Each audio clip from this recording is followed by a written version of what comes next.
I want to be mindful of time, so I'd love to get started. So first and foremost, I hope everyone is doing really well. Thank you so much for joining us tonight on Quad Education's webinar, The Best Ways to Support Your Teenager Through College Applications. Before we really get started, I do have a couple of housekeeping rules, so to speak. First and foremost, we're looking at running this webinar for about 45 minutes, half an hour of content, and 15 minutes where you get a Q&A session with Nick and Keisha here, and you really get to ask those hard-hitting questions about the college application process and whether that's about how you can support your teenager or just about the process in general. We want to make sure that we get to as many questions as possible. Additionally, this webinar is recorded, which means you will receive a recording within your inbox within a day or two. So let's get started on just a little bit of a high-level agenda. So we'll be speaking about how to help your teen stay organized, ways to reduce stress during the application process, and tips for providing the right kind of support. Now, I'm excited to share a little bit about who we are at Quad and what we offer, whether you're, been on our webinars before or this is your first time joining. We're super excited to have you here. So who is Quad? Quad Education is a globally recognized college admissions consulting firm with the largest team of admissions counselors in the world. With a 98% success rate, our students are 11 times more likely to get accepted at their top choice colleges. We assist students from 6th grade to undergraduate transfer candidates in applying to their dream schools. We are firm believers in starting the college application process as early as possible. For middle schoolers and early high schoolers, we offer college candidacy and profile development. This process focuses on building each student's resume to highlight their strengths. We want the candidate to stand out. So we will work with your student to identify clubs and leadership positions, find extracurricular activities and volunteer opportunities, and of course, assist in creating next year's class schedule. During our college development program, it extends outside of the classroom in the regular school year. Since schools are looking at more than academics these days, our counselors also help plan summer activities. These can include summer courses, internships, shadowing, research opportunities, and giving back to the community through encouraging students to create service projects. Once we've helped shape an outstanding candidate, we extend our support to shaping the perfect application. We're here to help with comprehensive application support, from picking the right major to building a balanced list of schools, activities list creation, obtaining letters of recommendation, interview prep, and applying to scholarships. Our admissions counselors are also essay writing experts who will help brainstorm, outline, and edit your supplemental essays and personal statements until they are perfect. These essays serve as a platform to showcase the best aspects of our students, drawing connections between their individual life journeys and the overarching themes of each school they are applying to. Whether it's your main application or those essays for scholarships, we've got your back with unlimited edits. Overall, our goal is to build the perfect candidate and application. We utilize every tool in our skill set to ensure the products we create with our students stand out from the rest of the pack. If you're interested in learning more about us and our packages, we offer free consultations via video, phone, or email, ensuring individualized support. Our admissions counselors are always ready and willing to help you through the process, so you don't have to navigate it alone, no matter where you are in the application process. Speaking of admissions counselors, I'd love to pass it over to Keisha and Nick to introduce themselves. Hello, welcome everyone. Welcome in. I am Keisha Mears. I am a counselor here at Quad. Along with that, I also work at the Harvard Kennedy School of Government and Executive Education, doing all sorts of programs to do with higher education. When I'm not doing that, I love to meet with students, high school students, to help them navigate the college application process. It's something that I'm super passionate about, and I've been doing that for about 8 or 9 years now. Wow, it's been a while I've been doing it. So I love to get on these webinars and share helpful information with just whoever might be in need of it, and work with students. Pass it over to Nick. Awesome, thanks, Keisha. I'm Nick Havey. I did my PhD at UCLA and worked at admissions there, as well as in doctoral enrollment.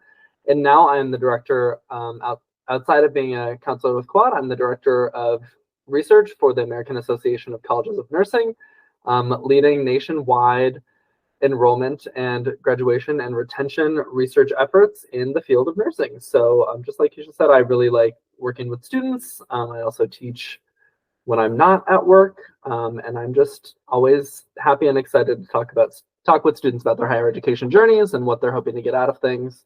and how to best navigate everything that is available. So with that, if you would like to start, Keisha.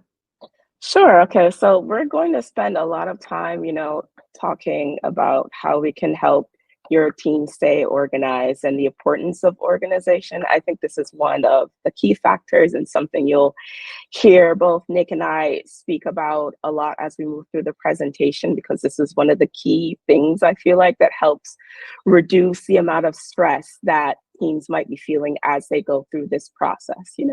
One of the reasons Quad is here is to help alleviate some of that stress. And we're going to talk about ways that you as parents can also help ensure that you're helping your kids stay organized, the importance of deadlines, internal deadlines for your family maybe, and then recognizing external deadlines that would be for the college, and just helping your teen manage their time effectively, starting with this process.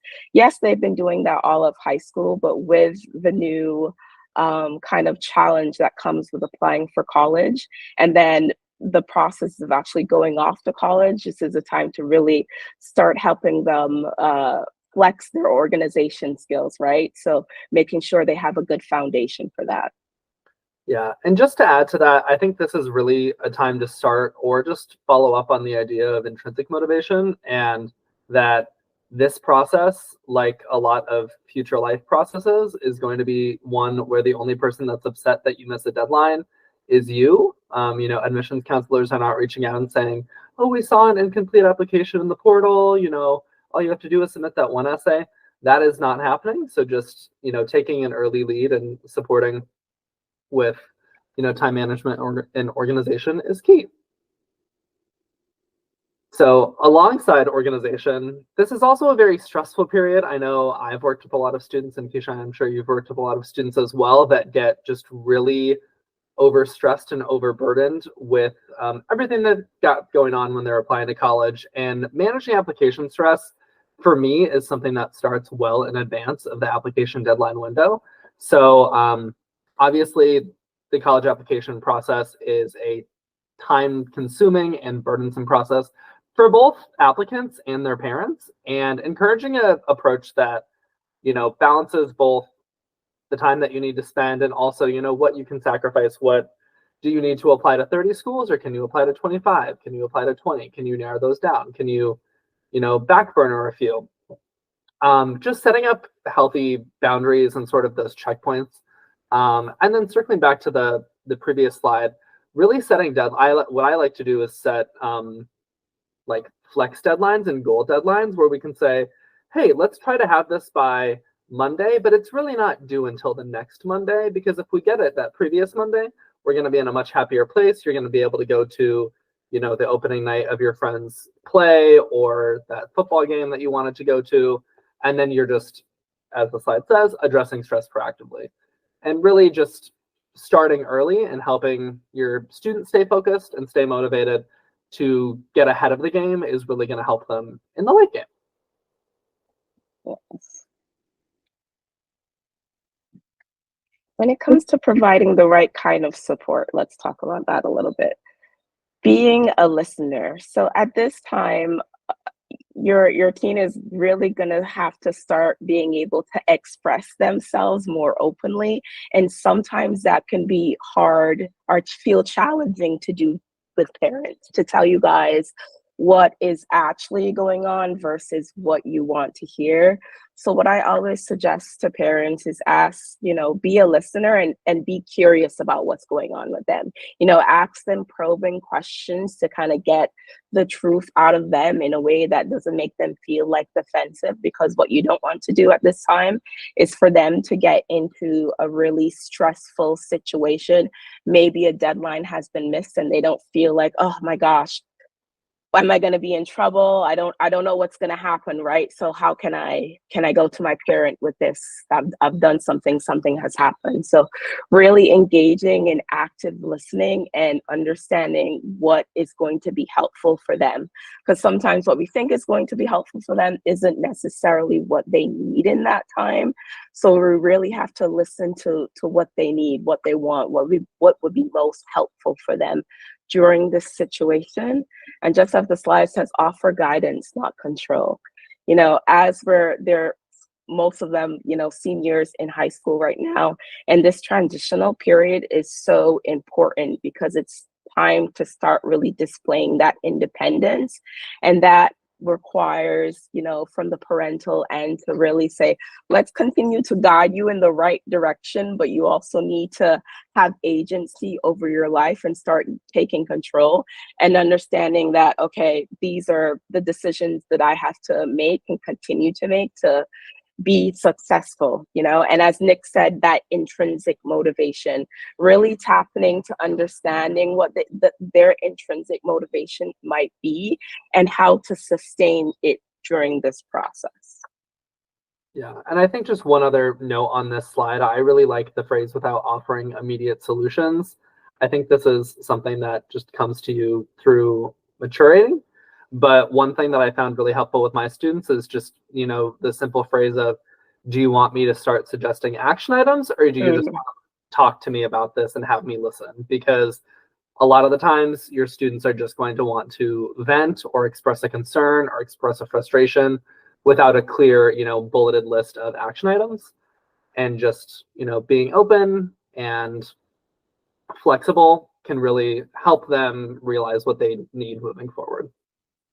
And you'll probably hear us say that repeatedly during this: open and flexible. It's the way, the most helpful way that I have found with my students for them to feel the level of comfort they can feel to do exactly this: self-advocate for themselves, right? Really step into their own and know that they can make decisions about their life and be proud of those decisions and hold to those decisions, right? The self-advocacy is such a huge one as they learn to navigate this new world that they'll be entering, and giving them the space to be able to problem solve, right? To try things out and to fail. It's okay.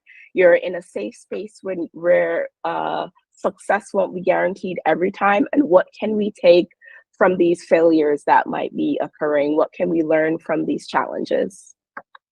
Exactly. You know, as we've talked on this slide and on the previous slide, this is both a period in which there are clear deliverables, but also a period in which there are growth opportunities in the direction of knowing that not everything has to have a clear deliverable, and maybe a, you know, program with a tight deadline that you really had your heart set on actually wasn't the right fit for you. And, you know, again, Keisha said exactly this, you know, continuing to just be flexible and stay flexible and know that choices that you're making are going to be choices that, you know, spiral down the line, but also might put you in the direction of a great opportunity or give you the time and space to really rethink, you know, decisions, things like ethic topics, things like who you're asking for a letter of recommendation. I like to start those questions early because sometimes a little bit of time and a little bit of gap gives students themselves the, you know, space and time to recognize, well, my gut was to ask this person, but actually I really think based on what my interests are, the better person is going to be this person. And just giving them the time and the space through, I would say, you know, from our end as the counseling end, aggressive planning and aggressive and strategic, you know, scheduling, but giving them the time to think through challenges and come up with their own solutions can be really helpful. So, in the applied sense, I'll let you go, Keisha. Sure. Building strong college applications. Let's so you know sometimes you know how best to highlight the strengths of what might be best for what looks good on the application.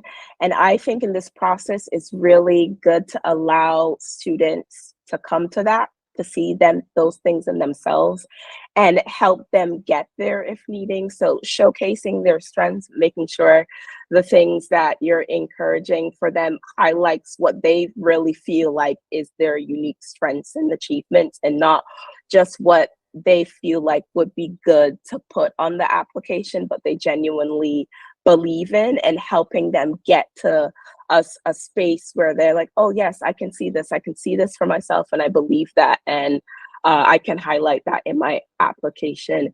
And customizing the applications in the sense of going through every application and knowing that one supplemental essay that is applied at this college might not necessarily be the right fit for a different college, and allowing enough time and space to be able to put in lots of customization to highlight different aspects of the students for different college applications is really important as well. Proofreading thoroughly, that's going to be one of the keys. One of the things that I find, especially if there's time crunches, if maybe several internal deadlines have been missed, is this sense of panic, and students start to rush and things just go unnoticed and they get missed. And this can be somewhat of a hindrance, because everyone is spending such time on their application. Something as small as not proofreading your application thoroughly can really put a dent in that application. So spending a good amount of time really combing through the application and making sure any little error that can be removed is removed, and submitting those applications before you're down to the last second is always really helpful in alleviating some of that stress. Yeah. Two things on this slide. One thing, I don't know if you do this with your students, Keisha, but one thing that I like to do in sort of the kind of onboarding call and chat is to ask students what they think are their weakest and strongest areas, and ask their parents to answer separately. And I found that when there is an alignment with those things and when there is a disalignment with those things, those are both really informative when it comes to highlighting what students are going to focus on in their applications. And then the other thing with proofreading is, don't be afraid to print things. Don't be afraid to read things aloud, because Yes. when you stare at a thing that you've written, and I'm sure you've done this too, where I'm like, well, I wrote this 200-page thing, I'm sure there's no problems. And it's like, well, I've looked at it for 6 hours a day for the last 6 months. Maybe someone else should look at it, or maybe I should print it and read it in a different format. And that really will help you find issues if they are there. So moving on, part of a strong application and part of the biggest support thing that you can do for your students is SAT and ACT preparation. Standardized tests are standardized tests. They persist in the application realm, and they continue to be important and crucial parts of applications. One of the strongest things that I can say and recommend is developing a study plan that includes you as the parent, because I always like to say, I don't have enforcement authority in your home, but you do. And so if that means that you're sitting and watching a practice test occur, then you know what's going to happen. And that can also be supportive for the student, because then you're also demonstrating your own time investment as the parent, but also just knowing about the tests and knowing what's going to be best for your student. With the SAT moving to fully online, that's a lot better for some students than the ACT. And really, again, I'm just going to hammer home, I feel like we've said this on every slide, but starting early and being flexible and knowing that you may have to schedule a flex test date because you didn't do as well as you thought you were going to do on a test. That's going to allow you to not panic and have a little bit of that breathing room when those later test dates start to fill up and your study schedule starts to feel like it's rapidly encroaching on your real life. But yeah, SAT, ACT preparation, the name of the game is start early, stay focused, stay involved. But yeah, anything to add here?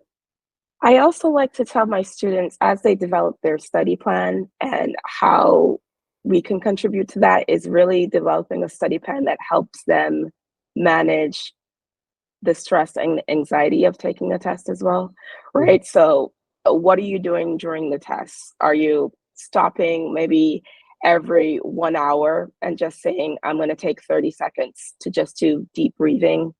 Am I, what sort of practical tools can we implement within a study space that really helps you manage your emotional state? Because I'll see a lot of times students don't attend to, they've spent so much time studying and preparing for the actual test itself, but they sometimes falter on their emotional readiness to be in that space and how to handle a sense of panic when that arises, because, oh, I don't know 3 answers in a row. Now everything feels like it's over and I've spiraled into a spot that I need to get myself out of. So really attending to, okay, if I'm feeling a sense of panic in my study space during this time when I'm taking this test, what are some little things that I can do to manage that as well? Yeah, and even I like to recommend too, even the most analog of things, which is like going to the public library and studying in a space that is not your home, and studying in a space that feels a little bit more, proctored and sterile, and what actual test conditions are going to feel like. Because really, I think the SAT and the ACT are about learning how to take a test versus actual mastery. Most students by the end of high school will have mastered the majority of the content. It's just, can they do it within the confines of a somewhat stressful test? And prep gets you there. So, all right. So balancing school and applications, this is often a challenge as students are trying to maintain their grades while also taking on all of these new components of the application, right? And I think parents really understanding, one, the many components and what they're actually going through to make that happen is really important. So even as they, for instance, create a common app, you yourself understanding, or the counselor understanding the different components that they have to go through, so you can help them prioritize how much time that's going to take, right? Because some students might think, okay, well, I can get this done in 1 or 2 days. I can get this done in 1 or 2 hours. And then they don't prioritize their time appropriately because they don't fully understand maybe the amount of time it's going to take, or all of these different components. So really encouraging them to understand the components of the application itself, and then working backwards from there. I think that writing my essay, I want to do this, it's going to take me a month to get this in a space that I want. I'm applying to this many schools. It has this many supplemental essays. I need about this much time. And really start to build those into the calendar. So if your students use digital calendars, they're writing it down, but really starting to utilize some sort of calendar feature that allows them to really chunk out their time in ways that is manageable for them, right? And emphasizing the importance of still keeping up that academic performance, because it can be very compelling to put the academics to the side for a little bit and then turn your full focus just to applying for application, because that's what's coming. That's what feels like it's the most important. So still being able to show them the balance of all of these things are important. So how can we break down the application process into different components and spread that throughout a couple of months so that everything is still being maintained and being managed. And then just understanding expectations, right? At the end, they're teens and teen minds. Deadlines are going to get missed. They're going to say the essay is done, the essay is not done. And that's just part of it. That's just part of the process that they're going to have to go through as they come into this, the adulthood and responsibility of this, and continuing to create that space to say, I know I'm supposed to do this, but actually I don't understand what I'm supposed to do. Can you help me? Right. So being able to manage those expectations as well. Yeah. And I think also that starts with early and honest conversations around expectations. I've worked with many a student, and I've also been this student of, first draft, best draft, rough draft, final draft. That's not how it works when it comes to your personal statement. That's, we're going to probably do 10 to 15 iterations before. And they're shocked. I was so shocked to hear that. Either of us are happy. And I'm just trying to set you up for, the best future practices that you can do. And part of that, you said this at the top of the slide, is don't be afraid to say, I'm spending an hour on this Tuesday night on this thing, and start putting it into the calendar and treating it like it's a sports practice, or like it's an after school commitment, or like it's a work shift. Because otherwise it's very easy for these things to fall off the calendar, and it's very easy to subsequently get to, oh, well, it's October 15th or October 14th, and the deadline is October 15th. I'll just do this tonight. The other thing too that I like to remind students is, if you're working with a different person, my turnaround time might be, 12 hours, but it's not when you email me at 2 a.m. because I'm an adult with a bedtime. So I am asleep. So just setting expectations for things like recommendations, and, teachers are not going to get letters out in 6 hours and stuff like that. So again, flexible and planning. So speaking of letters of recommendation, so letters of recommendation are incredibly crucial, but really they're just another piece to highlight your team's strengths.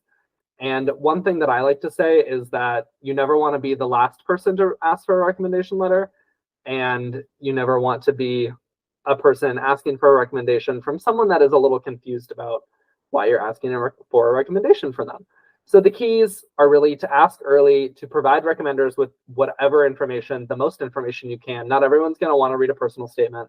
Not everyone's going to want your school list, but some people are going to, and some people are going to ask questions about your major, and that's going to affect what they write. And then ensuring that they understand deadlines. And part of understanding that deadlines is, adults and recommenders are people too. Maybe something's due on the 1st. You tell them it's due on the 21st of the previous month, and then you give everyone a week and a half of lead time so that you don't hit a wall, and you give them plenty of time in the future. But really, this is just another checkpoint on the plan early, try to provide as much information as possible, have humble, heartfelt conversations about who's going to be the best endorsement of your students' support, strengths, and yeah. Yeah, I think you hit it all on the head with the letters of recommendations. And it's important for students to keep in mind, if they're your favorite teacher, they're probably someone else's favorite teacher as well, like lots of other students, right? So a lot of other students might be asking the same teacher, and you need to set yourself up for success. So are you making a brag sheet? Have you put a resume together? Are you providing them with the tools that they need on their side, such as enough time, a list of accomplishments, all these things to properly write you a letter of recommendation? And I don't mean this in a negative way, but particularly for those teachers that are everyone's favorite, they're also probably everyone's favorite because they're a class that everyone tends to do well in, or they're, incredibly supportive in some manner, where they might have a little bit of a harder time picking out one A student from another A student. And, one conversation I have all the time is, do yourself the favor of doing that differentiation work so that other people don't have to do that differentiation work. And to Keisha's exact point, have a brag sheet. So when you're the 3rd straight A student that this teacher liked that year, they remember, oh, I have a few extra specific things to say about them, versus they were a pleasure to have in class and they always turned in homework on time. Because you do want to avoid those kind of generic star student, but in a way that is not interesting, recommendations too.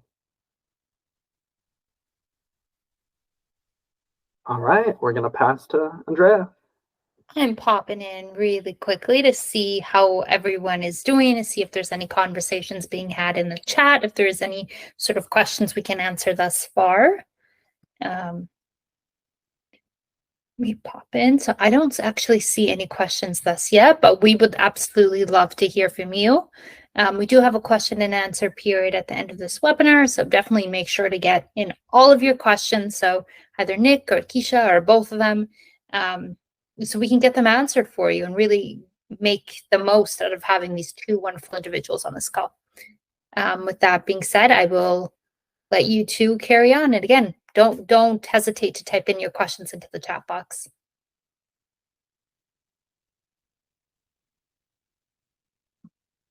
The essay portion can sometimes be a little tricky, especially if you're on the parent side. I like to tell parents, don't be offended if your kid doesn't want to share their essay with you.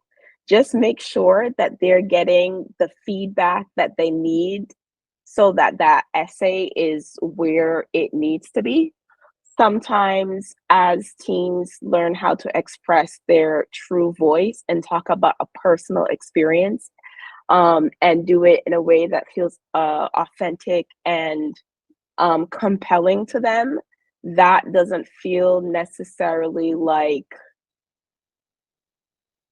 a place that they want to take their parents in that same way that they want to take a stranger who's going to read this, right? And that's okay. Don't take it any sort of way, but allow them to get feedback from someplace else. So if it's not with you, maybe it's with, Auntie Beverly, or maybe they're stopping by the library, or and meeting with someone there. Maybe, find them a different resource that they do feel comfortable with, because the essay is such an important aspect, it's such an important part.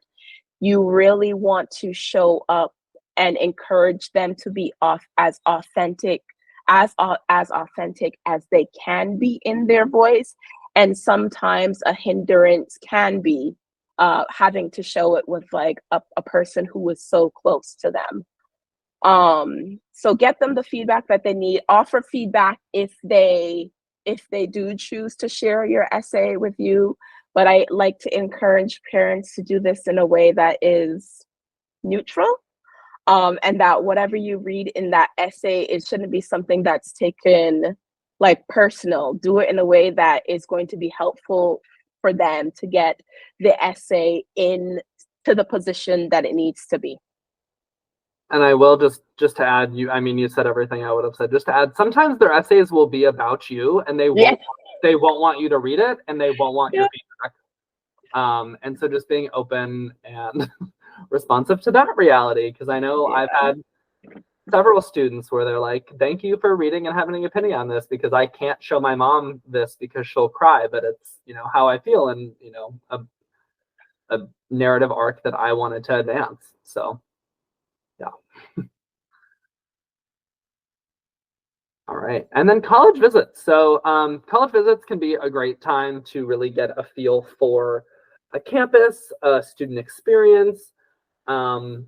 This is another situation where just scheduling visits in advance and creating a checklist of things for your students to see and questions asked can be hugely important. One thing that I really start about, and I know I've talked about this in another quad webinar, so apologies if any of you were there, but when creating a college list and creating an option, or creating a group of options of schools to apply to, I think really just having serious but also open and honest conversations about things like geography and proximity to your parents, and do you want to live plane ride, do you want to live a car ride away from college, and being open to your teen maybe not wanting to go to your alma mater or go to the 5 schools that are your dream schools or the ones that are really nearby, and just really letting them drive that experience, and if they have that interest, but also being flexible and maybe saying, this is nearby, why don't we just go get a sense of what this is. I know, Keisha, you live in Boston. There are hundreds of schools around you, and I live in DC. I can drive to 6, 7 big universities in 20 minutes. If you're in a large metropolitan area, that's probably the same for you. So just really making things an option, but here I would recommend not being, I don't want to say pushy, but like, again, letting the student drive the experience, because they might love something that you don't love, and they might hate something that you're passionate and excited about. And I know I've had several conversations with students last year where they asked me to tell their dad that they did not want to go to their dad's school after their visit. So yeah, here I think the student driving is important. And if you're not in a position where, you know, there's tons and tons of colleges all around, or a school might be a 2-hour drive, I still encourage to do college visits, even if it's not necessarily a school that a student is interested in. There's still things you can learn. You can determine if, a school that's 3,000 students versus a school that has, you know, going to have 15,000 students, a class that's, you know, a 1-to-20 ratio versus a class that's a 1-to-100 ratio, a very urban setting versus a very, you know, somewhere that's out in the middle of nowhere. So just utilize as many of the resources that you have in your immediate environment so that they are getting that exposure and understanding what a college environment feels like and the sorts of things that they should be looking for. Yeah. And I think to your point, sorry, that's something that I also meant to bring up, is you can also use tours and college visits as an example of things that you don't like.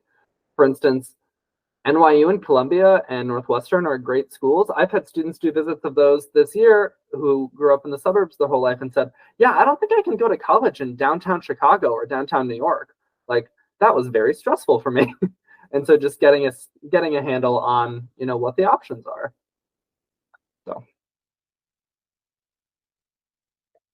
When it comes to balancing extracurriculars and academics, I have a very similar stance about incorporating college applications, whereas things just need to happen in balance, right?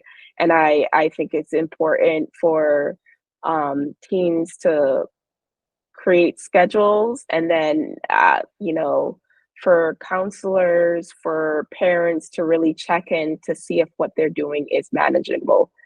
Sometimes when I check in with students and as we begin our journey, and I can see that things are out of alignment, right? So I can see, okay, grades are slipping a little bit, and you're also doing 9 after school activities and up until, you know, 11, 12 o'clock trying to manage everything. It's a little bit too much, and really being able to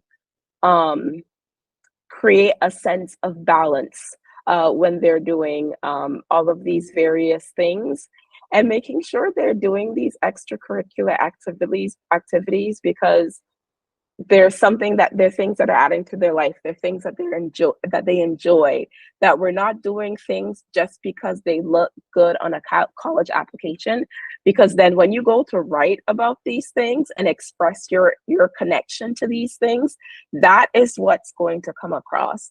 One thing I like to remind parents of, the readers of these applications, they're so well versed and they're reading so many applications, and we've been trained to spot authenticity like something else. Like, we pick it up, it's like something that is exuded in your application. And when things aren't authentic to a student, such as doing extracurricular activities that don't align with them, or they're not passionate about, or they're just doing for their college application, that will be very evident. And when you create a system, a schedule that's it's balanced, with balancing your academics as the priority and the extracurricular activities exactly as that extracurricular extra, then this kind of rounded, holistic application, which is exactly what, you know, readers are looking for.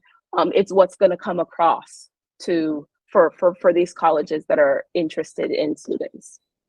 Yeah, I always like to say it's hard to be passionate and sound passionate about something when you're burned out from all the things that you're doing that you're not passionate about. And so, you know, I'm not necessarily an advocate for cutting everything, but I'm an advocate for not doing things just because they're a resume line, which you covered beautifully. So, all right. And then financial planning. This is another, I'm going to say it again, and I apologize, another situation to start early and be flexible and be open and honest about. A lot of students don't really necessarily have the financial understanding and wherewithal when they're applying, and having those conversations early and often, and kind of doing exercises like maybe filling out the FAFSA and, you know, having a conversation about, we're going to fill this out, but, you know, it might not be what you think that you want. Or having the conversations, you know, I was raised by two bankers, so we had the conversation of, well, you've said that you want to go to graduate school. Do you want to spend that money now, or do you want to spend that money later? And, you know, for a lot of my students, having that conversation about, do you want to have a more affordable undergraduate experience so that you can have the best graduate experience, is really helpful. And then again, I apologize that I'm going to say, you know, start early and often, but exploring scholarship opportunities and financial aid options early is the best way, because sometimes if you are applying after the early application date, things are already closed. You're already not being considered for things that, you know, you might be considered for from an admissions office. But really, this is just a great opportunity to have these conversations to talk about what's feasible, what's going to be responsible, and what's going to be sustainable. Mm-hmm. Let's see, I think a lot of parents can be at very different levels of financial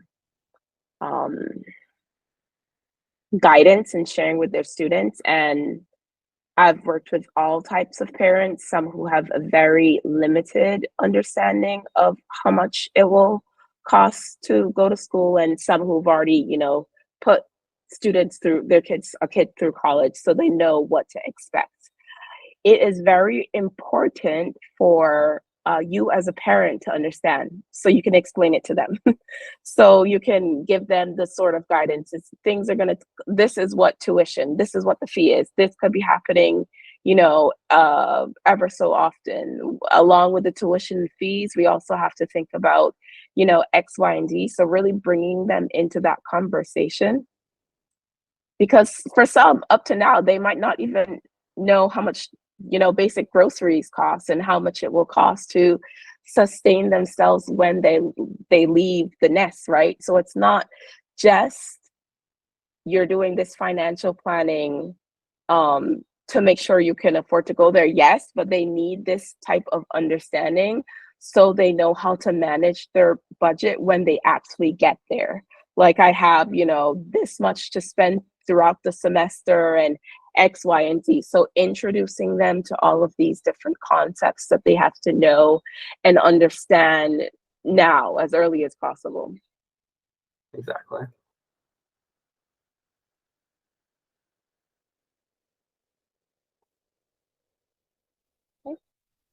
So self-care, I think this is one of the most, along with really advocating for students to reach for their autonomy, self-care is going to be essential. I see a lot of maybe maladaptive behaviors developing during the application process time. I myself specialize with working with students who have learning differences and emotional needs. So at this time, the more stress that's added to this, the more they need to be able to reach into their self-care toolbox to be able to manage all of these additional challenges that are coming on. It's really important for you as parents to be attuned to your kid during this time, because I've seen a lot of also kind of hidden behaviors develop at this time and progress and get very large during college, right? So being aware and attuned to your kid and knowing that this period of time can be a real stressor and trigger maybe issues that could have been underlying or not addressed, what have you, and providing them with any sort of tools that you can to lead them into self-care, including being able to ask for help. Yeah, I think you really covered everything that I would have said here as well. But yeah, don't be afraid to ask to reschedule a meeting. Don't be afraid to ask for an extended deadline. You know, we're here to be flexible. And the other thing too is, again, I probably sound like a dead horse. If I've done my job correctly, we have room to be flexible, and we have room to take breaks, and we have room to, slow down and have time for recovery and sleep and all that jazz. So in addition to the importance of self-care, I think we've talked about this throughout this presentation, but really just keeping lines of communication open with your teens, ensuring that you're regularly talking to them about the application progress, any concerns, doing that active listening that we've talked about without offering judgment or immediate advice or immediate action items, and then offering reassurance, reminding them they've come this far, they've built this great, strong profile for themselves. They're going to be fine. I know I've had a handful of students get a rejection first, and then get a wave of acceptances, and really just being prepared to have that conversation, particularly for some of the truly, high achieving students that you're working with that are so used to getting, breezing through and getting everything that they've worked for. That first no can be rough. And so just continuing to be positive and being mindful of everything that they've got going for them and got coming down the pipe.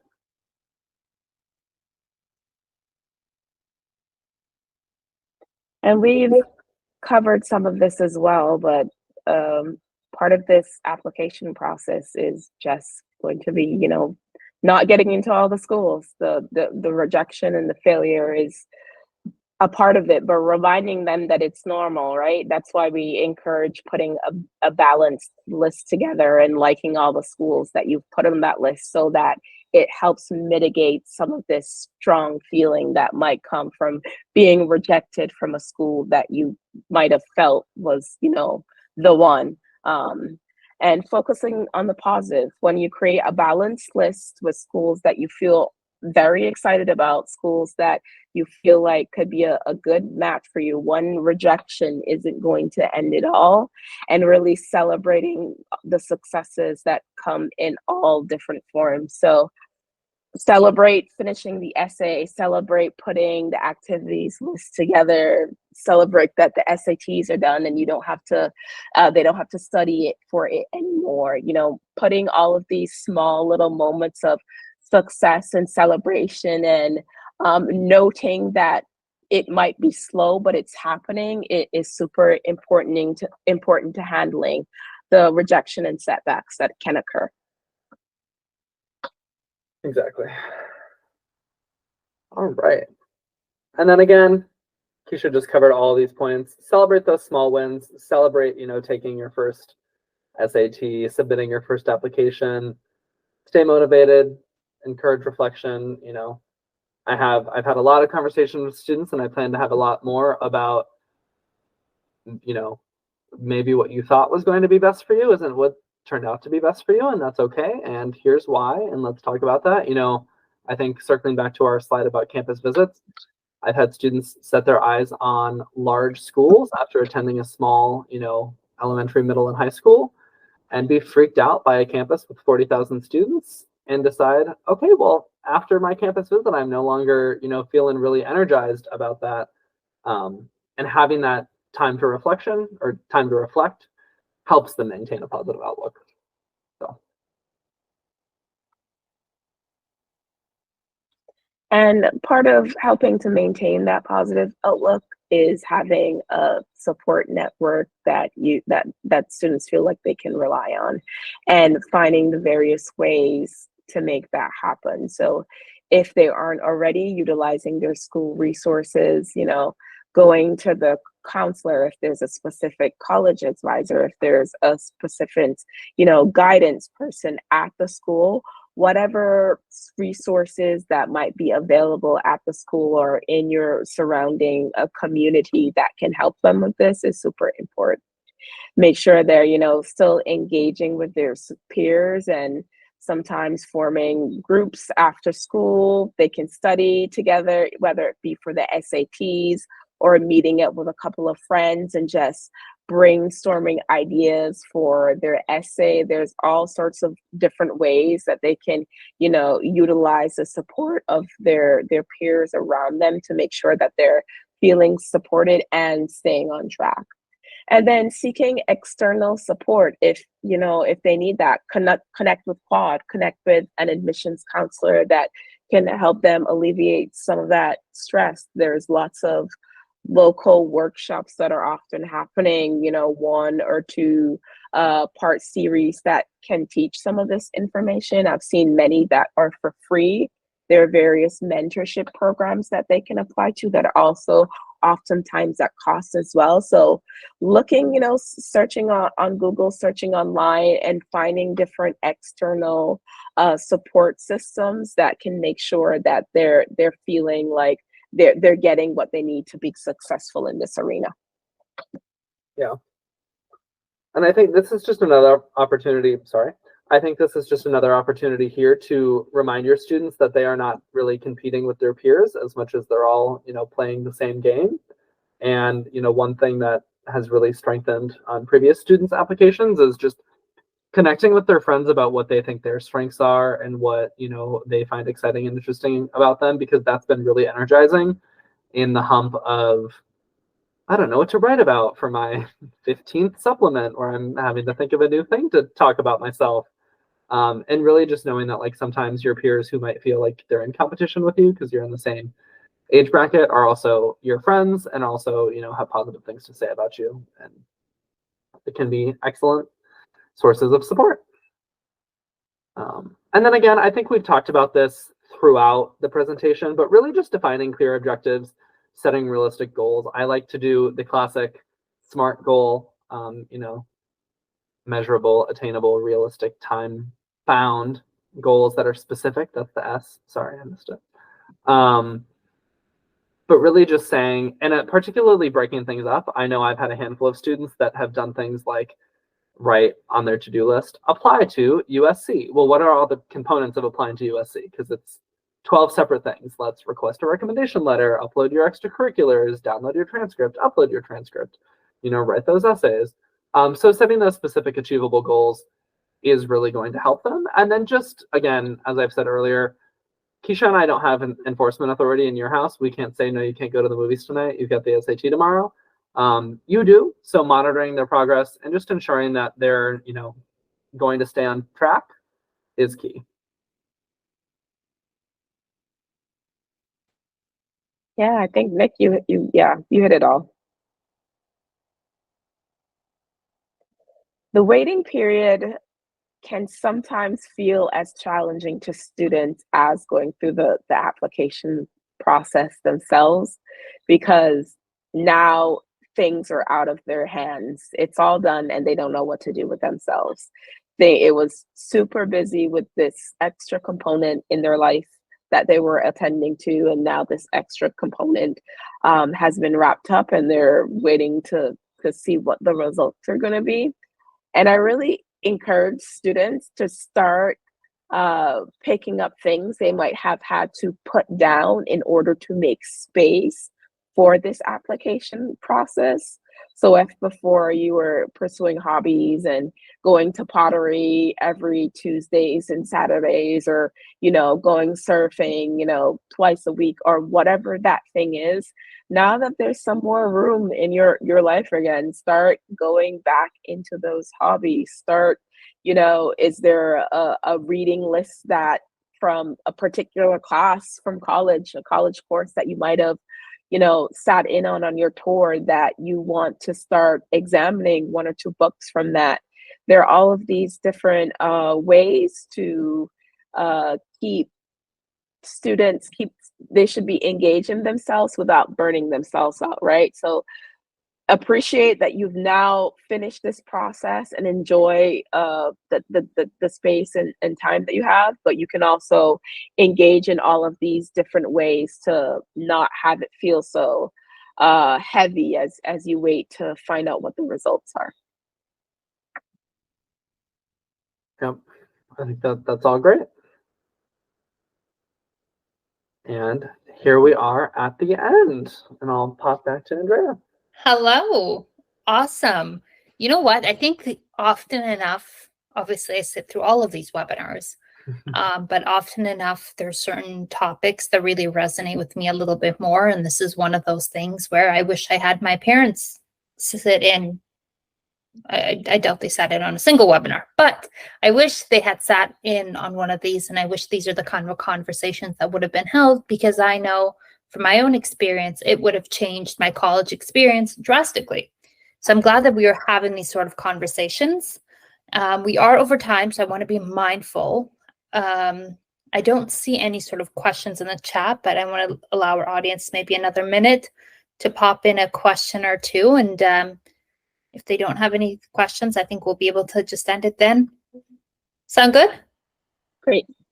Fantastic. And I just want to take a moment to thank both of you as well for all this awesome advice, this knowledge, this insight, and just for this awesome conversation. And it's an important conversation to have, especially with school right around the corner, or actually in some places it's already started. So important conversations to be having. So I don't see any more questions in the chat, but again, to the parents on the line, if you have any questions, please don't hesitate to email us. Please don't hesitate to book a free consultation and sit down with one of our counselors and directly speak to them about your child, or I shouldn't say your child, your teenager, and their needs and what your needs are as a parent, and really have these sort of conversations. That's what we're here for. And of course, it's completely complimentary. So there's that. With that being said, Keisha, Nick, again, thank you very much. Thank you to our audience for sticking through this. Hopefully you've learned a lot, and please don't hesitate to reach out to Quad Education. Thanks, everyone. Thank you. Everyone.